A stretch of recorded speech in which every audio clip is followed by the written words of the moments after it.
refugees na anka wa mboso anka wanka ho asem wantimi anka nkyere Ghana for say the state of security is for aha Ghana 7 TV GH message or like a comment subscribe turn on notifications so that anytime videos be the same way yeah upload there some make be for yeah my Ghana they say there we cannot recognize our dear nation, our beloved nation. We cannot. Nyama ekoso no ebusian for is not the best time ankasa. Yeah. Because I mean we deserve better as a country. We deserve better. Mahama His Excellency our President Biom no busian for. And ukrese second coming biano and fast and pamba. Yesu kraka say first no obaye as a lamp. Na obeba second time no there be judgment. Yesu kraka eti na nim say second coming bia de. Obia waye o mampenida e na ye tu no free ade so no.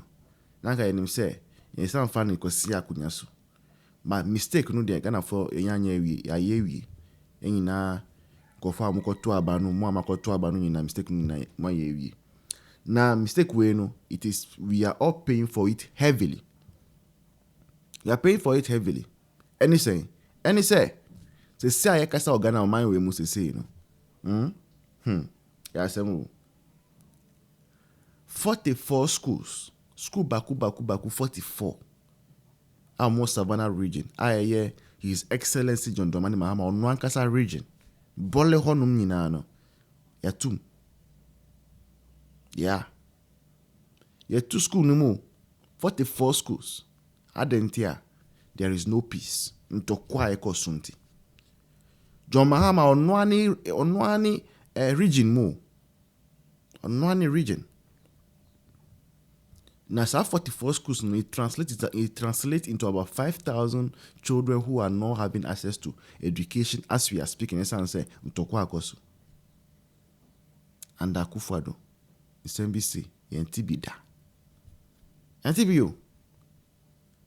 And he say Chebi, Eastern region, Akufo-Addo Krum, Ntokwa Siwo, there are 2 schools more. There be that. Oman Penny ni Krum, ni region. These things are going on. And they have a regional minister. They have MPU. Boleno, Omo MPU. They have a president too. A sitting president too. Yes, a former president too. I didn't even say a horror movie. Horror movie. Now students are home. Moana mukasatia double track no me say I don't know for nephew or vacation e wado do no. They say the mo power there. They say there. And you say vacation mpo a compulsory and I mean as an emergency landing. Let's see the edit. Video is up next. Why?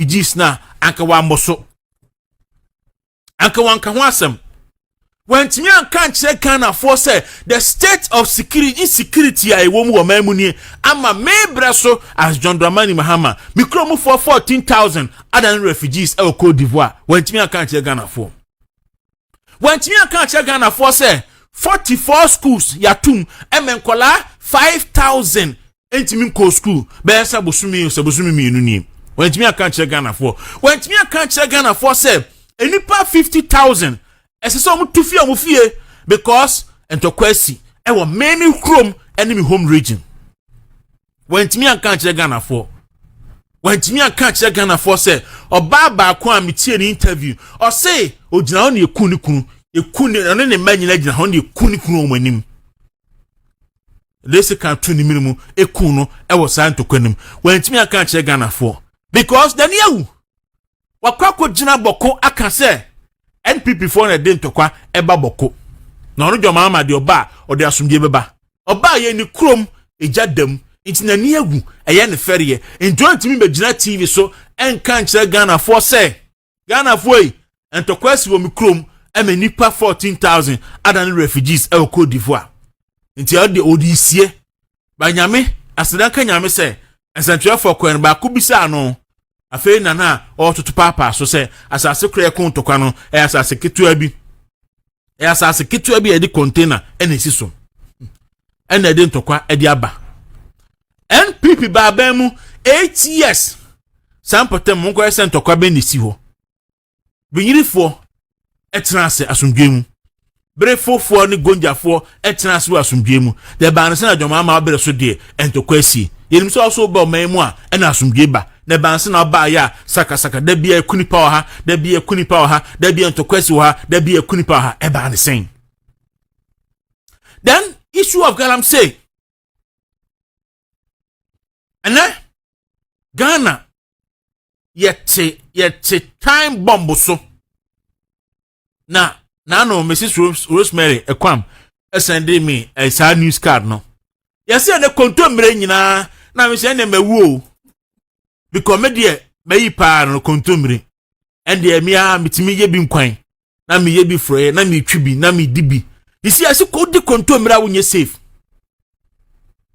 wo de contombre wunye safe enti transnaka se galamse kuna ye kanenfa ho ebia na obi akoti kontomre no wo mining area bi no de abro yesi ene kontomre no mercury ase ne mase be ene banchen mercury abon ne mase be enti wo de fufuo na bia ope papa ba kwenda asebre on de kokonteni fufuo banche aduane mercury nko a ene yesi nsuo munam mercury abon ne mase be etutu wase me de menwi na mpapomuden enti me de fish na mewe wo ye fish na wo hwe no mercury ne cyanide abone ma se be okoti kontomre se yesi di hamamba na hodi omu a mercury abone ma se be so pefufuo so a banche ne nso mercury abone ma se be eno ne ya yetu na ensu a ye noa ebre ye ne ye nom no enuru nko a Ghana water for bomb homodin e purify ensu no na omo say se kan omo timi yusu nso enuro bottle ba ko na di purify ensu na eno omo yusu be ensia ene enson ansa na watimi e de purify ensu no na wa bisa ho se enuro no mpo a Ghana water for di purify ensu no se sa enuro no na dodo ko ensu no mu a ni sunsu anso etesen ena fifi mantamfo enya ensu nom because konyako water we hard works no ya tum because nsuo no edi say yika dika rajon dramani mahama ena oka oso onte na nende na adwene mu no eyese ya Ghana for e be say ya asase ne da yi sidi eno ne answer ode emaye very very reckless answer, very irresponsible answer. Se Ghana mampani na nkrofo say yen sase na nkrofo say yen suo na enna yesi yentimi ni kontomre bium ene na yentimi ni nyaado abiem yentimi ni banch biem na ye bisaw se mampani mu wo opposition mu ka che Ghana for say aboa bi the state of emergency na no na mode ba na mode be si galamse ya no me ka makofi boa da no hwe ni video na hwe na nimu a obeka se bia wa no monsa declare state of emergency. Okuja to ablakwa and sent okuja to ablakwa. They were all there. They were on the bandwagon. Declare state of emergency. What babemu? Ya ritumi asa wonsa. Nyankopon ayewo adom. Ya mau overwhelming majority of parliament. Ukita about 187 members of parliament.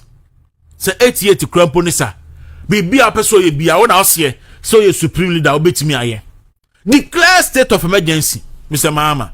Declare the state of emergency, Mr. President. And then the ASU kwan. And now the Ghana and so nyina aye. And the brim and na ene yatwano otaretarea esisi win. And na ankobra hene aye. And no head dia yensu river yensu aye. And then so ban na ne twam nsurum na ye me hukura ne se and na kwana ko hene black voter aye. Kohe black voter koya pe na kohe black voter na kohe said yes aye ene koko akufu ade breso oboka true cocoa board and the era Joseph boy hiedu me ye twa koko no mo dua na foforo ene koko no enfie mienu enfie miensa chi a edubria so no no man ni benya ho fa so ni betinya nya che 1 million metric tons be mu no ya sha se etwa kokoo ni gu e di tu galamsey. And the president and the government don't see the urgency in this situation. Now declare state of emergency, but they are rather paying lip service. Other Ghana for and pay me who publication BC say Musa Dankwa say 80% majority of Ghanaians in all the 16 regions say Ghana is going to the right direction. Now Mr. Musa Dankwa na be say we dey aduane boni bi akoda na esusu no dae yenim send this if abon pa say onye yesane maneme na onfan shape public opinions, but etu da bi na wokoya na wan kasa wo do conscience e dey ato ho because Musa Dankwa timi hwe nyina anim wa bre a central region fo ntimi nyansuo no mbe na wotwe mienu ni na obeka kire say Ghana fo nyina in all the 16 regions say the country is going at the right direction. That's say bia Musa Dankwa onye correct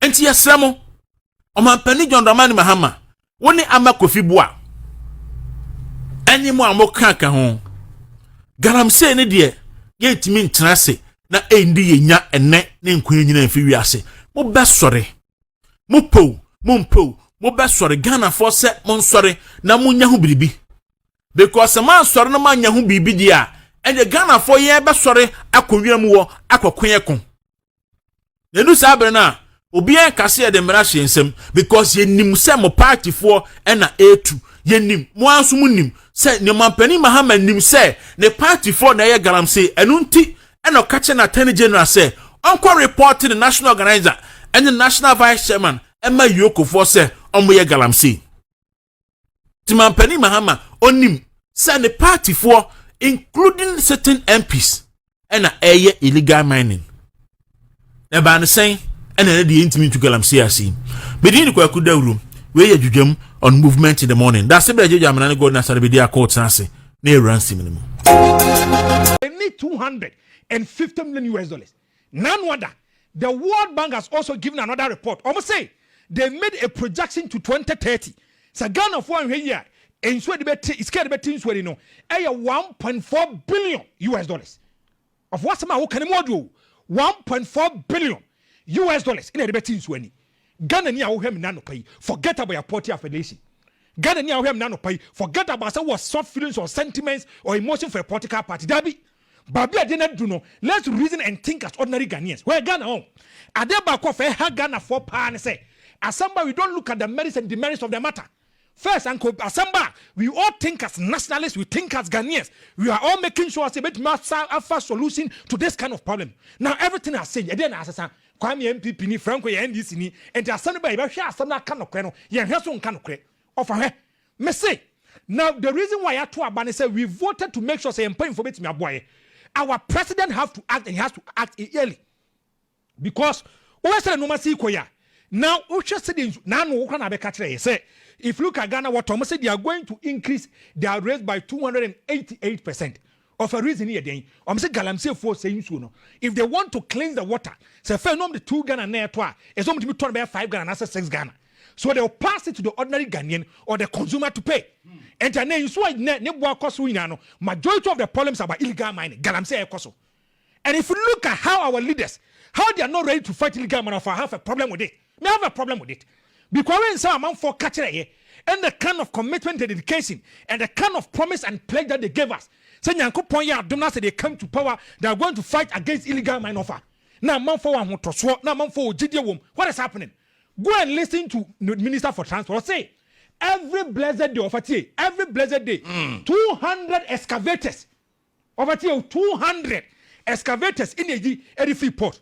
About 80% of them are going to illegal mining. I want to ask, some fine no any no man or mobile illegal mining. A fine for neighbor. That I'm fine. A fine for neighbor. Some milk needs no man the goons so the man for eco problems. No, a fine for neighbor. That is why we voted for a president, and the president also appointed a man for say they have to make sure to make my boy get my phone to a podium. Ebia sama yekan, and now affected, so you don't have a problem with it. But no crime say about affect you maybe about affect you abusu any be. That is why they will tell you say bring huge sum of amount. Near for them call hospital any person to be tono. Go and listen to what the doctors are saying. Of I'm saying nurse and Richie. I watched a documentary na documentary no of a mission asanka gwa and I'm sharing baby asama test one crying of baby asama test for bomb no oh mom summer boy me so for Jesus come see me reho a young guy because of illegal mine kwaku me say yes the moja ni nyina no aside because we na kidney problem e de bentia yes me krin no mom di gu nsuo num wo hwe te papa yasma no waka no konya koyi wafa say amanfo koyi fish de ma amanfo we now let's ask how many fishes no ya ba bonte bia kwa mo fa so enye wo papa wo de ma amanfo so omonwe we sit on concern everything is about politics o ka say bia wana kwam ya MPP ni na Franco ya NDC and so on we are telling you the truth de ka kone nkoye areho so how brings this here bono mo chap Pintre wo ho yo me that's gallant say me exase some years back yes na ya tratra ho mana be a very big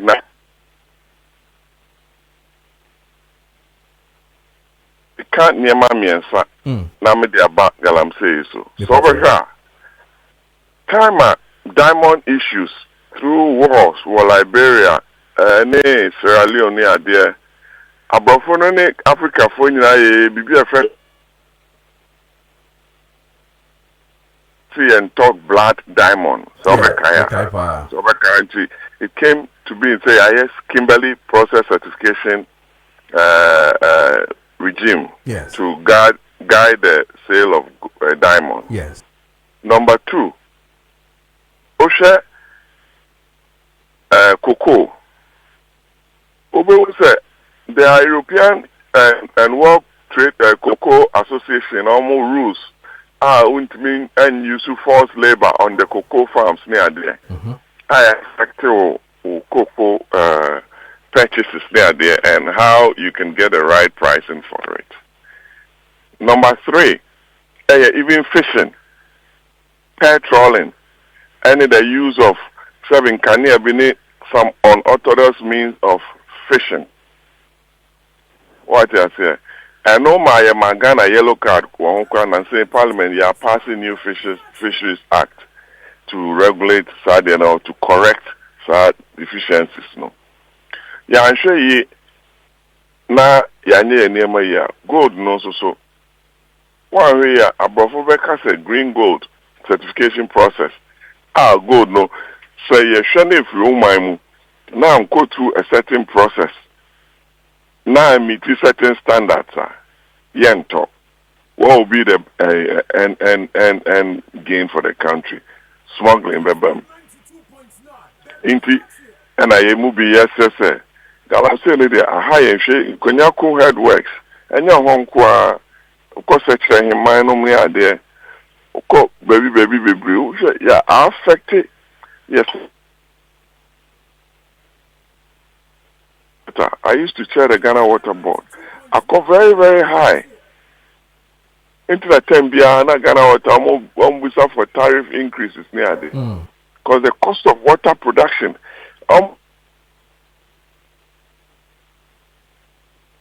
issues, but the cost of production of water and also cost through more the addition of more chemicals to treat the same amount of water they could have used less chemicals to treat.